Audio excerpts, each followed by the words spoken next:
আগামীকাল ১৩ই জুন বৃহস্পতিবার ঠিক এই সময় ৪টে রাশির অর্থপ্রাপ্তি যোগ তৈরি হয়েছে, ফলে হঠাৎ ভাগ্য বদলে যেতে পারে। এই ৪টে রাশির জাতক জাতিকাদের এই নিয়ে বিস্তারিত আলোচনা করব, আর আপনাদের অনুরোধ করব শেষ পর্যন্ত ভিডিওটা দেখুন। কেটে কেটে দেখলে অনেক কিছুই মিস করে ফেলবেন, তাই সম্পূর্ণ ভিডিওটা দেখুন, অনেক কিছু জানতে পারবেন। আর আপনারা যারা প্রত্যেকটা দিন একই ভুল করেন, এই অর্থপ্রাপ্তির যোগ দেখছেন আর কেটে কেটে আপনার রাশি দেখছেন আর বেরিয়ে গিয়ে লটারি কাটছেন, কোটিপতি হবেন।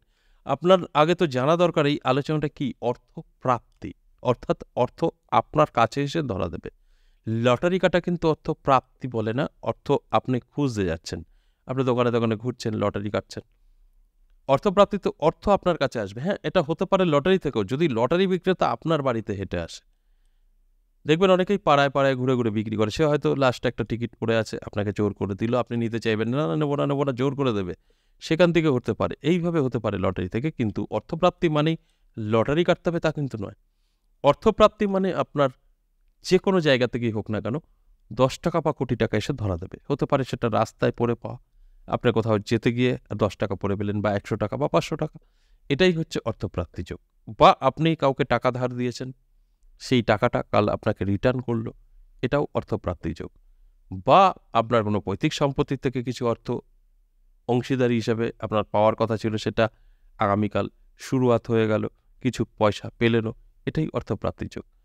আর আপনি লটারি কাটবেন সেটা অর্থপ্রাপ্তি যোগ একদম নয়। হ্যাঁ, আমি আবারও বলবো, যেটা আগেও বলেছি, যদি লটারি কোনো বিক্রেতা আপনাকে জোরপূর্বক একটা টিকিট দিয়ে যায়, সেখান থেকেও আপনার প্রাপ্তি ঘটতে পারে, এটাও অর্থপ্রাপ্তি যোগের মধ্যেই পড়ে।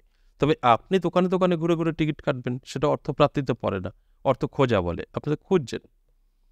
তাই এগুলো বুঝতে হবে। এবার আপনার মনে প্রশ্ন থাকতেই পারে, আপনি তাহলে সময় বলেন কেন? সময়টা কিন্তু সকলের জন্য বলা হয় না। দেখুন, যারা প্রতিনিয়ত লটারি কাটে, কারোর কথা শুনবে না, তাদের জন্য সময়টা বলা হয়। আর আপনি যদি কখনো লটারি না কাটেন, এই প্রোগ্রাম দেখবেন আর লটারি কাটবেন, আমি সবসময় বলি একদম ভুল কাজ করবেন না। এই লটারি কাটার সময় তাদের জন্যই বলা হয় যারা প্রতিনিয়ত লটারি কাটে। দেখুন, তারা কারোর কথা শুনবে না, কাটবে লুকিয়ে হলেও, তাই সময়টা মেনটেন করুক, বাস এতটুকু।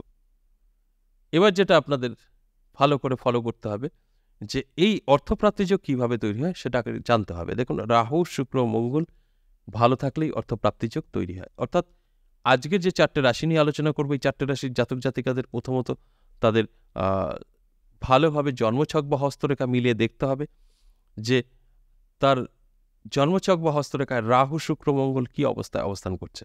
রাহু, শুক্র, মঙ্গল যদি ভালো থাকে তাহলেই কিন্তু আজকের আলোচনা মিলবে। আর যদি রাহু, শুক্র, মঙ্গল অশুভ হয়ে বসে থাকে তাহলে কিন্তু মিলবে না। এটা কিন্তু প্রথম পয়েন্ট। এটা শুধু অর্থপ্রাপ্তিতেই কিন্তু কাজ করবে, লটারির সঙ্গে আলোচনা আমি করছি না।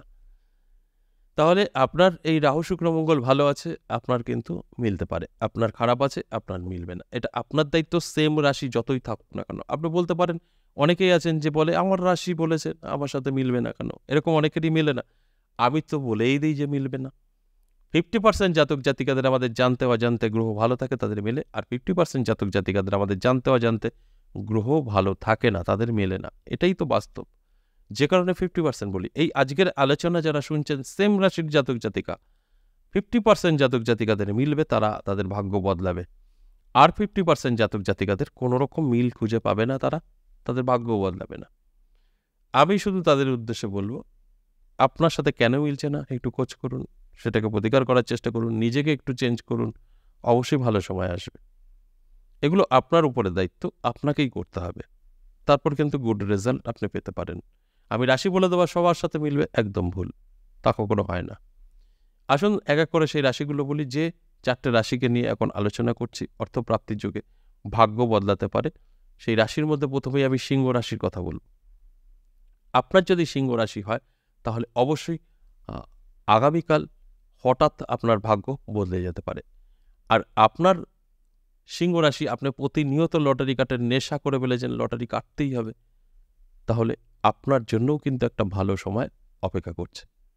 ভিডিওর শেষে কিন্তু সময়টা আমি বলে দেবো, সঙ্গে থাকলে জানতে পারবেন। আর আজ আপনি প্রথম প্রোগ্রাম দেখছেন, আপনি হয়তো ভাবছেন যে সিংহ রাশি মানেই লটারি কাটতে বললে, চলো লটারি কাটি, তাদের উদ্দেশ্যে বলবো একদম ভুল। এটা সকলের জন্য নয়। যারা প্রতিনিয়ত লটারি কাটে নেশা করে ফেলেছে তাদের জন্য। আপনি কখনো লটারি কাটেননি, এই প্রোগ্রাম দেখবেন আর লটারি কাটবেন, এই ভুলটা করবেন না। আর যদি আপনার মনে হয় আদৌ আপনার লটারি থেকে প্রাপ্তি ঘটবে কিনা শিওর হতে চাইছেন, জানতে চাইছেন, আপনার জন্মছক বা আপনার হস্তরেখা বিচার বিশ্লেষণ করে নিন, সঠিক তথ্য জানতে পারবেন। এটা সম্ভব। 2 নম্বর যে রাশির কথা বলবো সেই রাশিটি মেষ রাশি। দারুণ সময়, আগামীকাল হঠাৎ ভাগ্য বদলে যেতে পারে। আর আপনার মেষ রাশি, আপনি প্রতিনিয়ত লটারি কাটার নেশা করে ফেলেছেন, তাহলে আপনার জন্য একটা ভালো সময় অপেক্ষা করছে। সময়টা কিন্তু আমি অবশ্যই ভিডিওর শেষে বলবো। আর আপনি আজ প্রথম প্রোগ্রাম দেখছেন, আপনার মেষ রাশি, আপনি হয়তো ভাবছেন যে মেষ রাশি মানেই লটারি কাটতে বললে চলো লটারি কাটি। তাদের উদ্দেশ্যে বলবো একদম ওই ভুল কাজটা করবেন না। দেখুন, এই লটারি কাটার সময়টা সকলের জন্য নয়। যারা প্রতিনিয়ত লটারি কাটে নেশা করে ফেলেছে তাদের জন্য। আপনি কখনো লটারি কাটেননি, এই প্রোগ্রাম দেখবেন আর একটা লটারি কাটবেন, এই ভুলটা কখনো করবেন না। এতে আপনারই কিন্তু লস হবে। আর যদি মনে হয় আপনার আদৌ লটারি থেকে প্রাপ্তি ঘটবে কিনা শিওর হতে চাইছেন, আপনার জন্মছক বা আপনার হস্তরেখা বিচার বিশ্লেষণ করিয়ে নিন, সঠিক তথ্য জানতে পারবেন। 3 নম্বর যে রাশির কথা বলবো অবশ্যই তুলা রাশি। আপনার যদি তুলা রাশি হয়, আগামীকাল হঠাৎ ভাগ্য বদলে যেতে পারে। আর আপনার তুলা রাশি, আপনি প্রতিনিয়ত লটারি কাটেন নেশা, লটারি কাটতেই হবে। তাহলে আপনাকে বলবো যে আমি একটা সময় বলবো, ভিডিও শেষের সময়টা মেনটেন করে কাটতে পারেন, তাহলে কিন্তু আপনার জীবনের পরিবর্তন ঘটতেও পারে। আর আছে যারা প্রথম প্রোগ্রাম দেখছেন তুলা রাশির জাতক বা জাতিকা, তারা ভাবছেন তুলা রাশি মানেই লটারি কাটতে বললে চলো লটারি কাটি। তাদের উদ্দেশ্যে বলবো একদম ভুল, এটা সকলের জন্য নয়। এই সময়টা শুধু তাদের জন্যই যারা প্রতিনিয়ত লটারি কাটে, নেশা কাটতেই হবে তাদের জন্য। আপনি কখনো লটারি কাটেননি, এই প্রোগ্রাম দেখবেন আর কাটবেন, এই ভুলটা করবেন না কখনোই।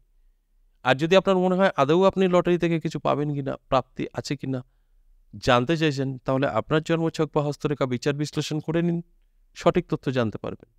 সর্বশেষ 4 নম্বর যে রাশির কথা বলবো কুম্ভ রাশি।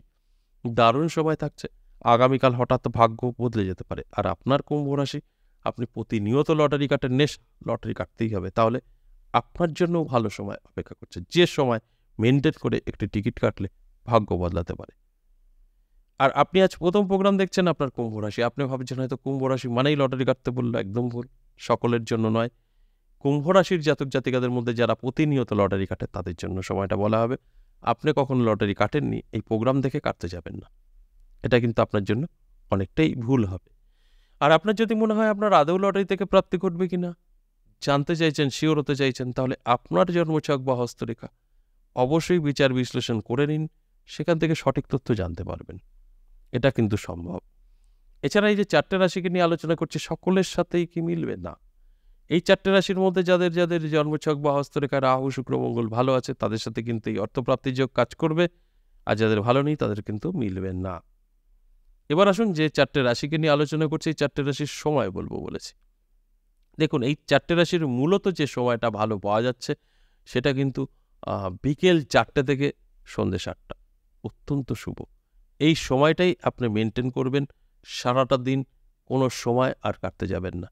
ঠিক এই সময়টা মেনটেন করে সিংহ, মেষ, তুলা, কুম্ভ, এই 4টে রাশির জন্য আমি বলবো একটু মেনটেন করে কাটার চেষ্টা করুন। আজ এ পর্যন্তই, আবারও আসবো নেক্সট ভিডিও নিয়ে। ততক্ষণ ভালো থাকুন, নমস্কার।